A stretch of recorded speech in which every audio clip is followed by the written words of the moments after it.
follow up on that, how are you going to pay for it? And we're going to start, Bill was first, so Bill, how are you going to pay for it? Okay, sorry. So one of the things that we do, we contract beds with other counties. So we have 12 beds that are contracted with other county agencies, and we also at this point have 52 federal inmates that are housed in our facility. Those 52 inmates bring in about $2 million a year to the general fund, which helps fund our general budget for the sheriff's office. But there's other issues or other things that we can do. One, we can work with the Board of Supervisors to try to get a measure on the ballot to raise money for the Sheriff's Office, public safety, or we can look at another issue that I think that we've been lacking for a long time at the Sheriff's Office is a grant writer. There's a lot of grants that are out there available to law enforcement, and a lot of money that's available, but we don't have anybody that is a set grant writer that is researching that on a daily basis. So that's a lot of funding that can come in. And so there's been a lot of discussion that it's bad that we're housing federal inmates in our community, but there's only been a couple of those inmates that have been released in our community. They are released back in order.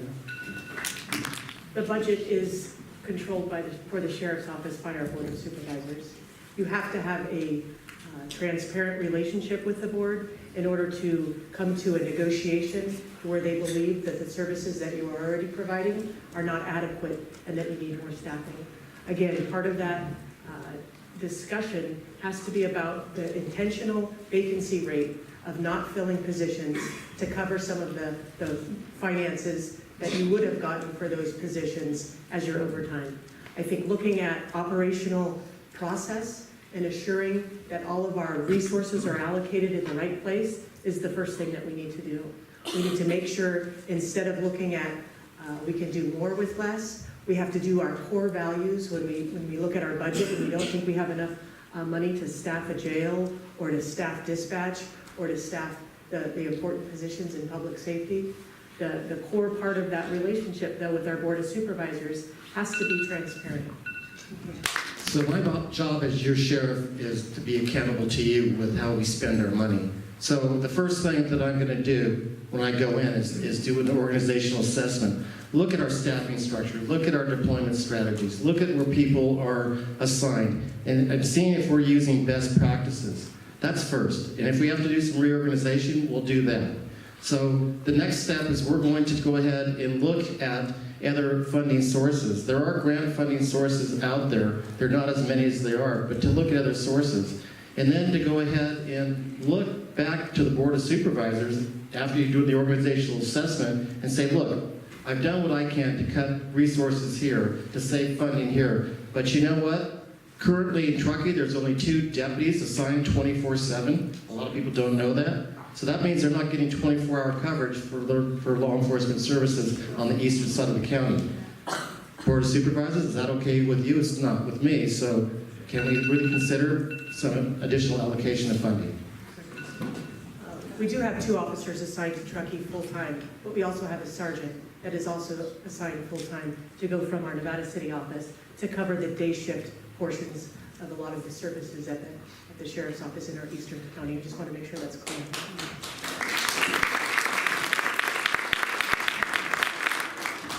And actually, I think that we could sit down and we can articulate and prove to the Board of Supervisors too with statistics and show that how many injuries that we have on a yearly basis, how much that's costing the department, people that are out on leave that we're having to backfill with overtime. So we can justify additional funding from the Board of Supervisors. And Nevada County is, I believe, I was told by the correctional officers management or their association that are doing their budgeting, that Nevada County is one of the top 5 counties that is doing well right now. So.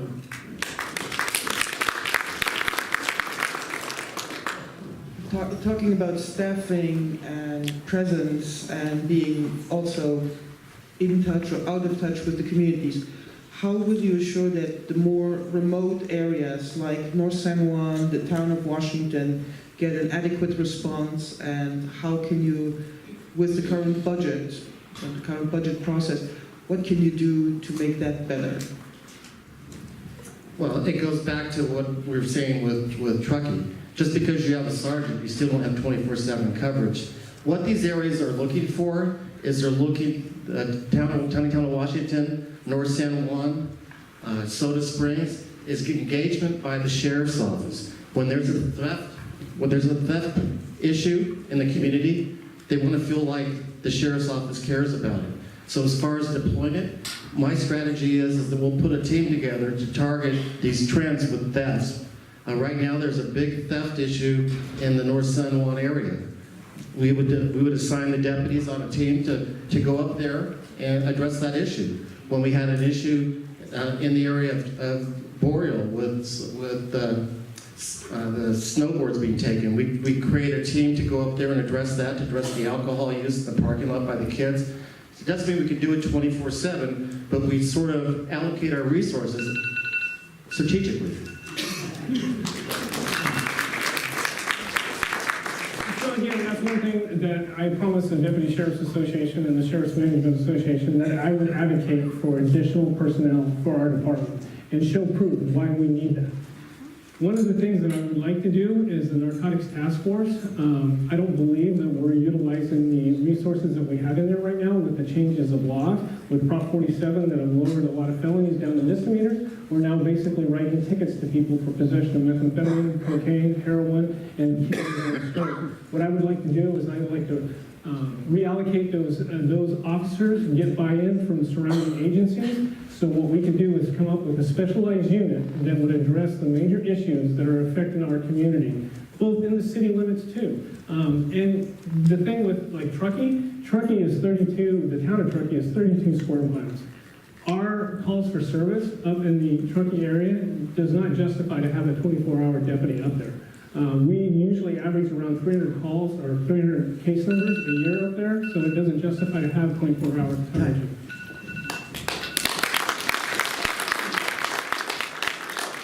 Again, part of allocating services comes with a strategic plan. At our sheriff's office, we don't have a strategic plan. So sometimes as a captain, I don't know where we're headed, and I don't know how we're gonna get there. So as your sheriff, one of my first priorities is to create not only a clear strategic plan, to make it accountable so that the community also knows what our plan is. Part of that is allocating our resources where the community has the need, not for a personal or political agenda. I think the reality of having a civil marijuana enforcement team on a civil crime needs to be reshifted into creating our law enforcement, our narcotics task force, into giving them the opportunity to going out and looking at clearly illegal cannabis and clearly the illegal crimes that come with that. There's a lot of violence that is associated with those crimes. So reallocating some of those services, part of that is looking at lots of different options with a strategic plan. Thank you.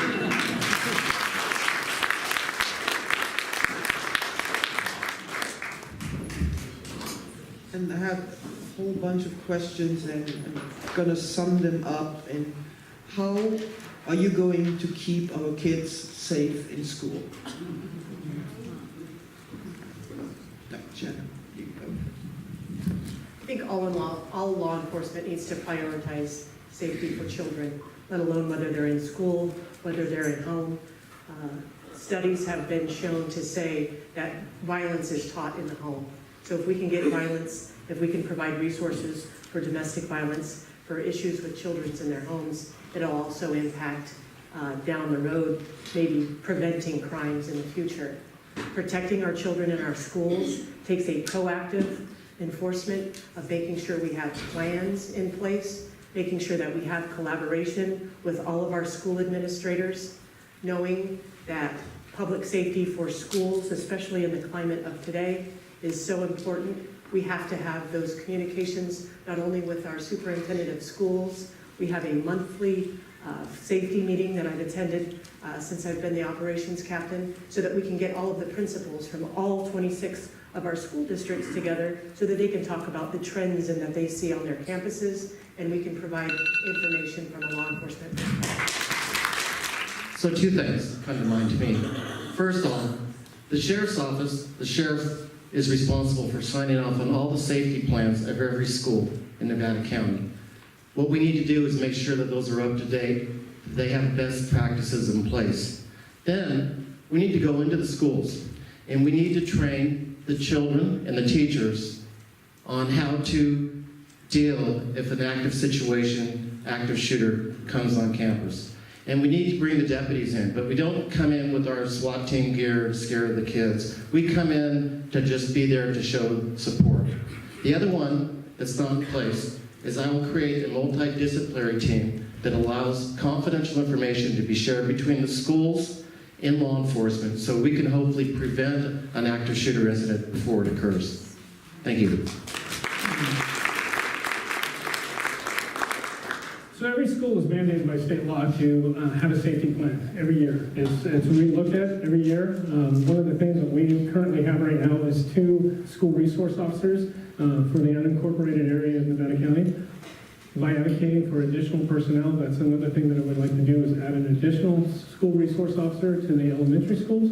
But one of the biggest things, because there's been a lot of talk about arming teachers and different things like that.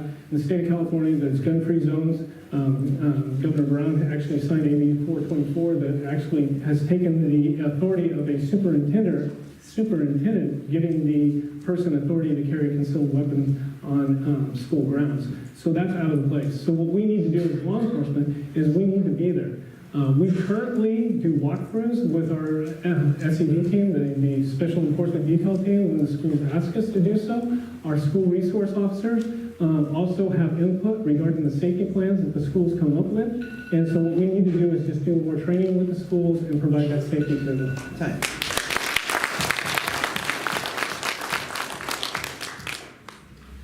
Do you support better publicity for the gun violence restraining order? The gun violence restraining order. Do you support better publicity for that? How would you provide better publicity and inform the public? That's something that we need as law enforcement to educate the public, get that information out to them, and I do support that. Being able to get the weapons off the street out of the hands of the mentally ill and the people that are committing crimes, that is very important. So yes, I do support it 100%.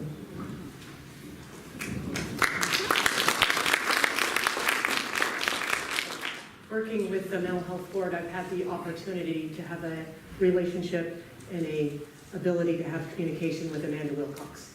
Amanda was one of the people that started the lobbying for the gun violence restraining order.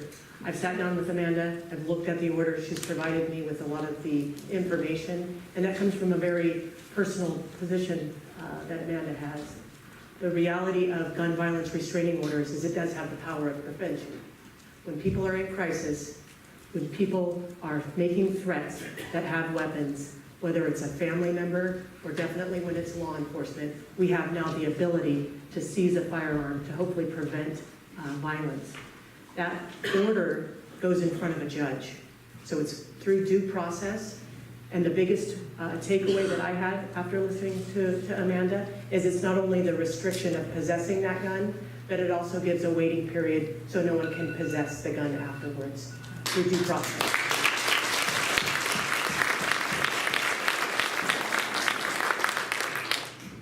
So I think the question was, do you support the publicity? Absolutely. You know, it's a tool for you, not only law enforcement, it's a tool for family members. So if you have a loved one or somebody that's in their senior age with dementia that has a gun, it gives you the ability to get the restraining orders, not just for law enforcement. I met with Amanda last week and we talked about this. We talked about how to implement it to get it more educated in Nevada County. And you know what? If that would have been in place, she would have lost her daughter because Scott Thorpe, family member, were concerned about Scott Thorpe. He's the person that shot and killed Amanda's daughter, Laura. And so, you know, it's sad that it occurred. It's a very tragedy, and we got to give Amanda a lot of credit for going forward with this and many other gun laws that she's helped to change. But yes, education, education, education.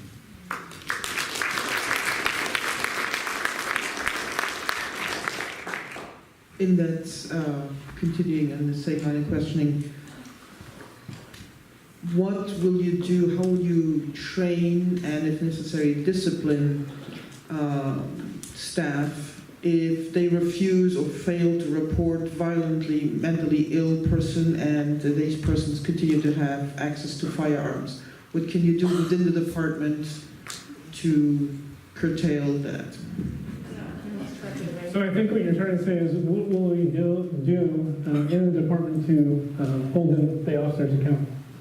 So we already have a disciplinary procedure in place within the sheriff's office. It covers anything from an oral doc, sitting down and talking to the officer and giving them an oral documentation of the incident, to a written reprimand, to an internal affairs investigation if they violate any policies, procedures of the law.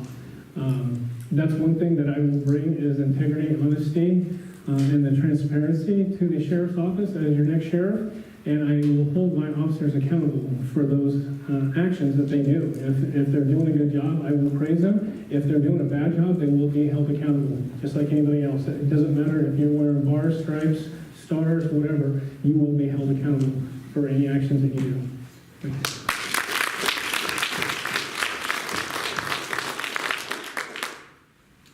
I have spent my entire career being in a position with accountability, not only for the accountability of my own actions, but definitely as a manager, at a lieutenant's level, but as a captain at a commander's level. Accountability and transparency is what builds our trust with our community. That accountability has to be present so that you understand, so that the community can trust our agency if crimes have been committed, whether they're even committed by one of our officers. I have had the unfortunate opportunity to also investigate a lot of our own staff. Part of that accountability is recognizing, as your sheriff, two of the most important positions or functions that you have is the decision in hiring folks and the decision for promoting folks.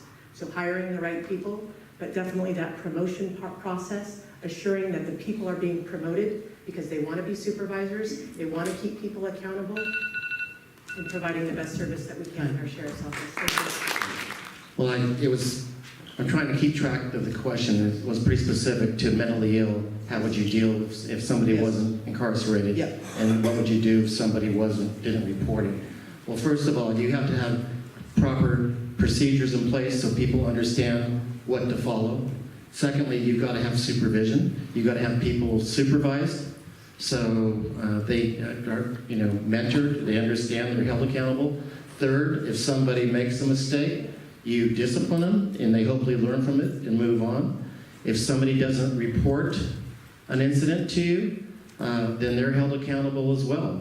There's no code of silence in any profession, especially law enforcement. Okay, Shannon first. What is your position on civil asset forfeiture? Any asset forfeiture of the sheriff's office would entail due process. So civil asset forfeiture at the state level or at the federal level would only come at due process of a conviction of a crime.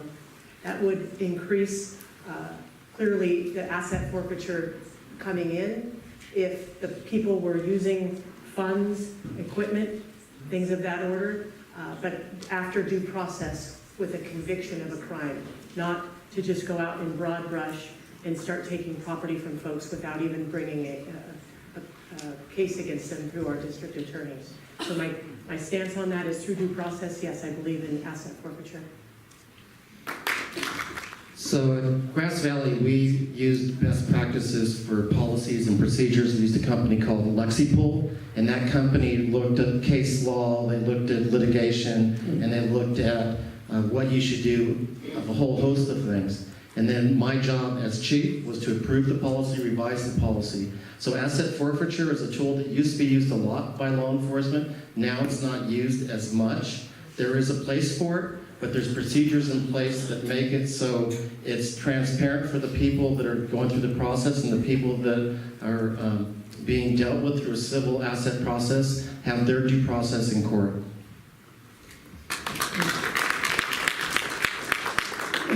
So being enrolled in the Narcotics Task Force, we utilize the asset forfeiture process quite a bit. So at state level, you're required to have a conviction at state level. Even though it's a civil issue, you need to have a criminal conviction of certain crimes to be able to seize asset forfeiture. And that includes anything from real money to property to boats, cars, anything like that. So the federal government looks at it completely different when those funds are used as ill gain into any type of narcotic sales, transportation, cultivation, anything like that. The federal government looks at it's automatically illegal. They still go through the civil process, but they will seize the money, and then that money is returned back to the county of seizure. We usually get about 80% of the funding back from any asset forfeiture that goes towards to the feds. At the state level, it's broke up between the DA's office. During the task force portion of it, each PD got a portion of that asset forfeiture money too. Time.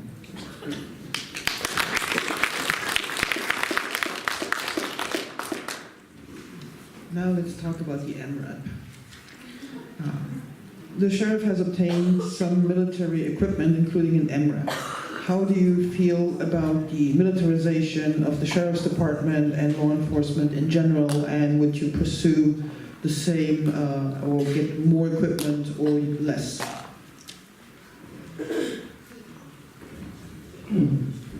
I support it. I've been involved in several different missions with the Sheriff's Office. I was never part of the SED team, but I've been involved as an investigative lieutenant, a sergeant in narcotics when we execute high-risk search warrants. It's about officer safety. Every day we see officers being killed on the street every day because they're not properly armed, either with the body armor that they need or the weapons that they need to go against the criminals that we're dealing with on the street. So the MRAP, it has been downplayed to where it's a white vehicle. It says rescue on the side of it, but we can utilize it for multiple things. A school shooting. Could you imagine if we had that, and we do, that we can back up and we can actually even go through a wall if we need to be able to load the kids up and safely get them out of a situation like that. So I think it's very valuable for law enforcement and the sheriff's office up here because no other agency in the county has it. So a lot of times they got to rely on Placer County or somebody else. We have our own. Obtaining equipment at a very low cost, literally dollars, for equipment that is for officer safety, I do support in balance. The MRAP is what we call our rescue vehicle. It does have very good use for our community. It allows us to safely approach locations, and it allows us to extract folks in the middle of a gunfire. The vehicle itself is an armored vehicle. It looks just like a tank. Lieutenant Snuthers did say that we did downplay it, we painted it white. The idea is that we do not want to look like a militarized county sheriff's office. I support that, but I also support knowing that, again, with limited resources, sometimes getting some funding, getting some equipment for free from the federal government that is still in good use is not necessarily a bad thing, but it has to be within balance. Thank you.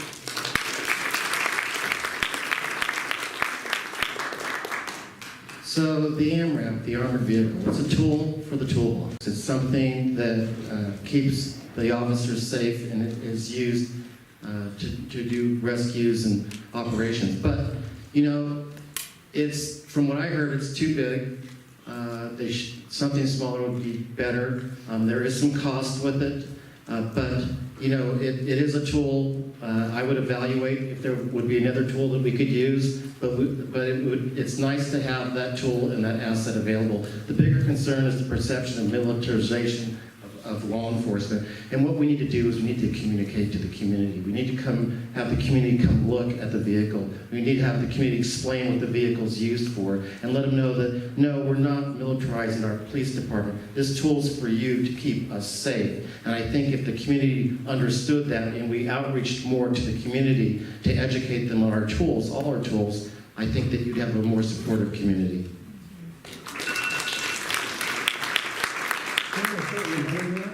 30 seconds. Thank you. So one of the other things, the federal government, it is free.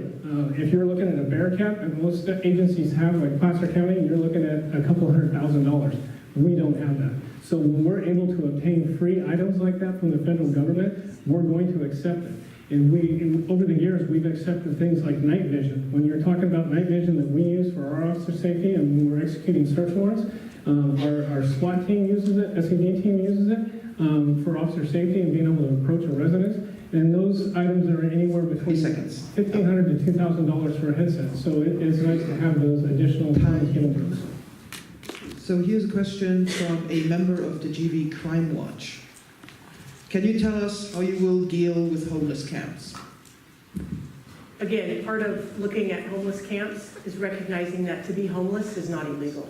It's the crimes that are associated with homelessness that I think the Sheriff's Office and law enforcement needs to address. To allocate some resources to get the best bang for our buck, I think we do need to collaborate with our law enforcement partners. We need to look at which encampments we've went out and had contacts with folks and literally make sure that we have the names of the folks so that we're not just pushing the problem to camp to camp to camp. That's a lot of resources that we're paying for in county resources that clearly aren't efficient. So making sure that we do collaborate with our behavioral health, that we do collaborate with folks from Sierra Roots, from some hospitality house, so that we can go out together in a joint multidisciplinary team for outreach to address the issues. Thank you. So Shannon's correct. Being homeless, being without a home is not a crime. The challenge that we have with our homeless is that we need to take a strategic approach. And I would use the model that I put in place in Grass Valley. And that was we took a strategic approach to help folks that wanted help. And the ones that didn't, we'd hold them accountable.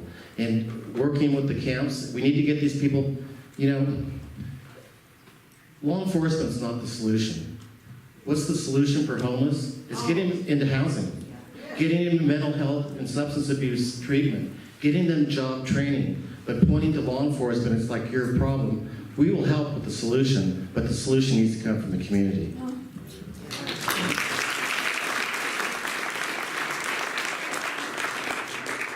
So homelessness is a huge issue in our community right now. Since 2007, statistics have shown that between Placer County and Nevada County, our homeless population has gone up by 74%. So it's huge. There is an affordable housing here. That has nothing to do with the sheriff. But what we can do is we can work with them and the other agencies and collaborate with them to try to get the services to these individuals and help them get off the street. A lot of those individuals that I made contact with as a patrol sergeant or a patrol lieutenant when I was out in the field did not want help. They wanted to be left alone. They wanted free stuff and they wanted to steal stuff. So those individuals were pushed back and forth between the city limits and the county jurisdiction. And that's why I want to develop a team, a special investigations team, that will address those major issues. So we can have more bodies out there working together with the allied agencies around here, not two officers from Grass Valley doing their thing, all of us working together. Because it's going to take the entire community, not just law enforcement, but it's going to take the community to solve this issue.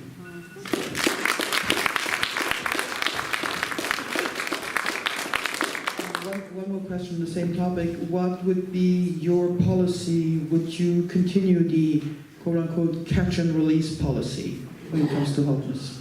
And John, you go first. Absolutely not. And I'll give you an example. Our strategic plan helped the ones that wanted help and hold those accountable that didn't want help. And the story I gave was Tony, drunk in public all the time in the basin. Nice person except when he drank. He scared the women, he scared the families. We worked with the courts, the public defender, the DA, and we worked to find him treatment because he always said he wanted treatment. We said, Tony, we got treatment for you. We'll send you today, Marysville. Let's go. He goes, no way. So he was always cited out and released drunk in public. I said, Tony, next time you get arrested, a year in jail. Never happened. It happened. So the point being is, help the ones that want to be helped, but be proactive and address the problem. Go after your top offenders and the ones that need help or need to be held accountable and work on solutions. But catch and release doesn't work, as we know.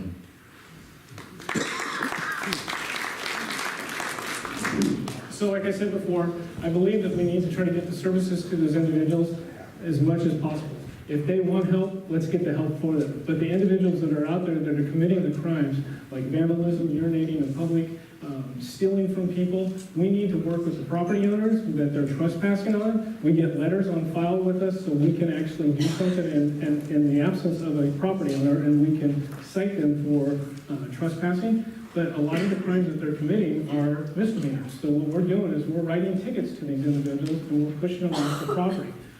So what we need to have is a group of people that we can work with the different agencies within the county and the city, and work with getting the help these individuals need. But we need to hold the people accountable that are committing those crimes and affecting the quality of life of everybody.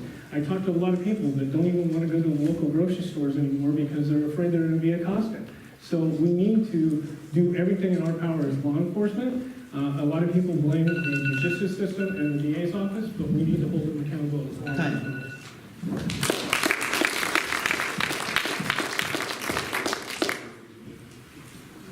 Homelessness is not an issue that we're going to be able to jail our way out of. The cost of incarceration is extremely high. Recognizing if we get out of our silos, if we get out of our own roadblocks on why something doesn't work, and actually listening to the folks that are in those positions, listening to other service providers that talk to people to try to find out why someone gets in a position that they're in, and recognizing once someone goes through that coordinated entry level, gets that continuum of care, and still chooses not to want to take the hand up that everyone is providing for them, that person is going to need to be incarcerated. I have family members that have chosen to be homeless. I love them dearly. They've had choices. They've had lots of different options, but they've asked for the one option of being out and being homeless. Part of that incarceration is sometimes being rehabilitated, getting off of substance abuse so that you can have a clearer mind and making better choices for your own life. Thank you.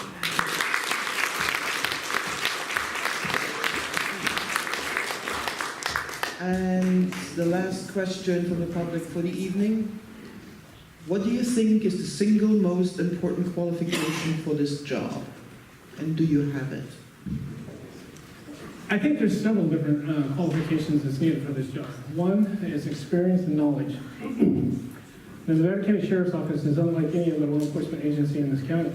We're not only responsible for law enforcement services that you see the patrol cars out there. We're responsible for the Public Administrator's Office, the Coroner Division, the Civil Division, Corrections, Court Security, Animal Control. As a lieutenant, I have managed almost every one of those divisions, from investigations to patrol to corrections that have the auxiliary duties underneath them. So it is important, and I think it's invaluable for you as a voter. When you cast your vote, you think about that, because somebody like myself, I've dedicated 21 years to Nevada County Sheriff's Office itself. I can hit the ground running. I don't need a transitional team to come in and help me lead this department. I can lead this department. The men and women of the Nevada County Deputy Sheriff's Association and the Correctional Officers Association have overwhelmingly endorsed me to be their next leader for the Sheriff's Office because they believe in my trust and they believe in the integrity that I have to lead them. So I believe that I have the values that you need as your next sheriff. Single most important qualification. In my mind, that is decisive leadership. Recognizing the importance of the knowledge of the position and clearly understanding that in law enforcement at a sheriff's office level, we do provide services outside of just responding to crime.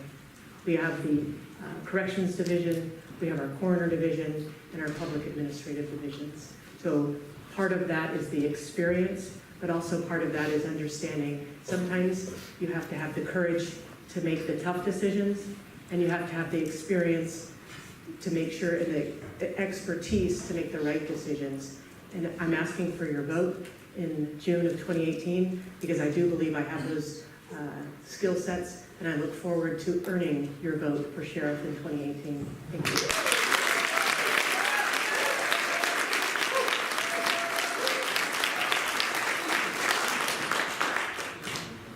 So the single most difference, it's really clear to me. It's called leadership.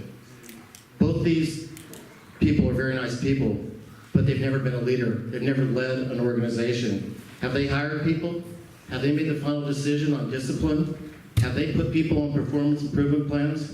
Have they created policies on use of force, sexual harassment, driving? Have they made budget decisions? Hard budget decisions where you have to cut people. Yes. So, were they the final authority in those decisions? Did they report to the people? So the point is, leadership is the difference, the key difference between myself and the other two candidates. Regarding the other positions of coroner, public administrator, and the corrections, and search and rescue, and animal control, those are all led by middle managers. I'm the leader. I run the organization. I don't manage corrections. I don't manage the coroner. Thank you.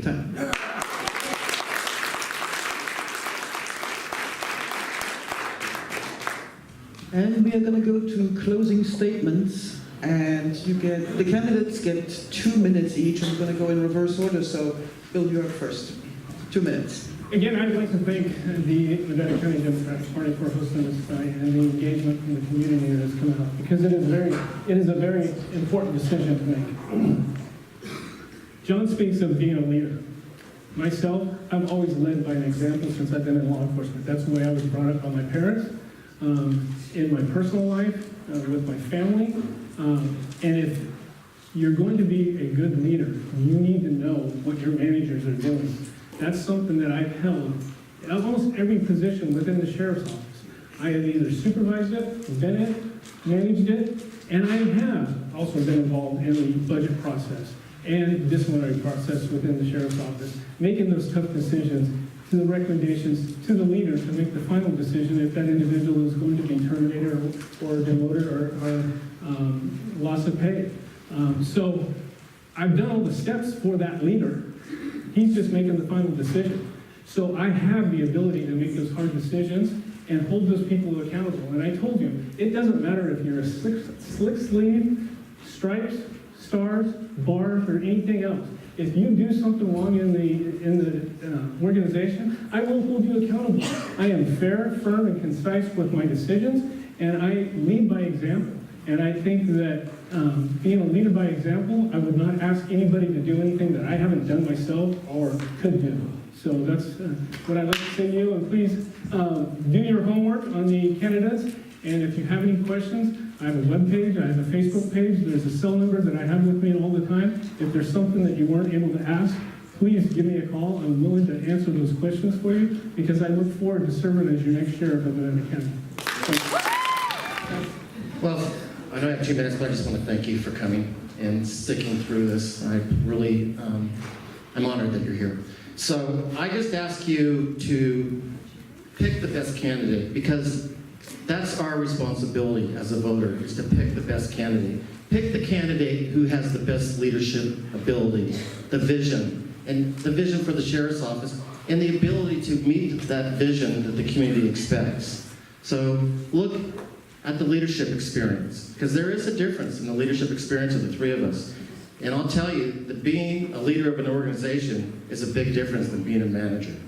Look at our education, our training experience. Look at our proven track records. And ask yourself, who can do that? And hopefully you'll come to the conclusion that it's John Foster for sheriff. I'm endorsed by all police officers associations of Nevada County, Truckee Police Department, Nevada City, Grass Valley. I'm endorsed by the California Police Chiefs Association, the Central Sierra Police Chiefs Association, and several hundred members, many of you here tonight, thank you. And I do have information in the back. I would encourage you to reach out to me if you do have questions. And again, thank you for your patience and your interest in your next Nevada County Sheriff.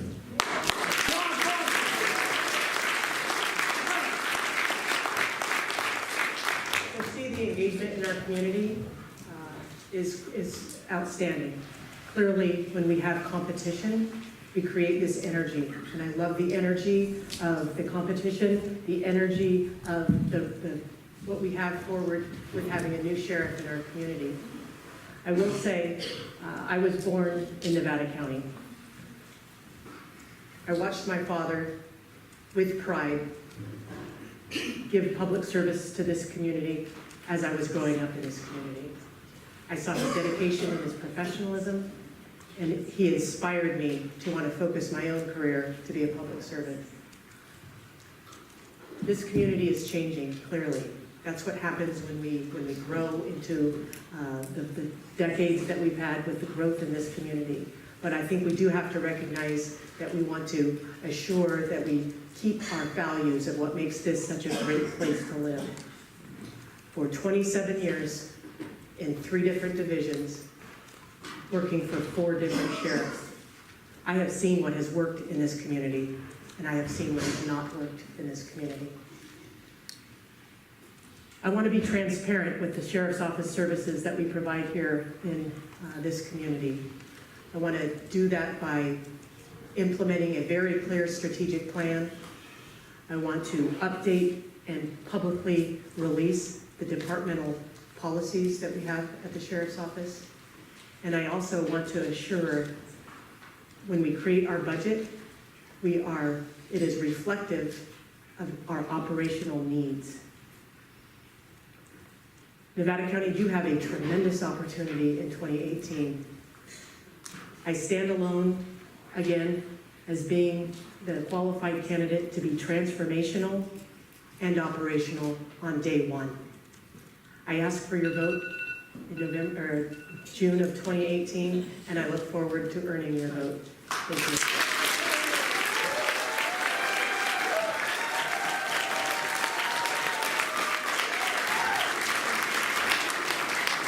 Thanks to all 3 candidates. Thank you for coming. Thank you for your questions. Please make sure that you are registered to vote. If you moved, you have to re-register. And final word from Peter. And my closing remarks are, it would be really helpful if right in place, gently, so you don't bump anybody else, if you could stack a few chairs, 2 or 3 hats.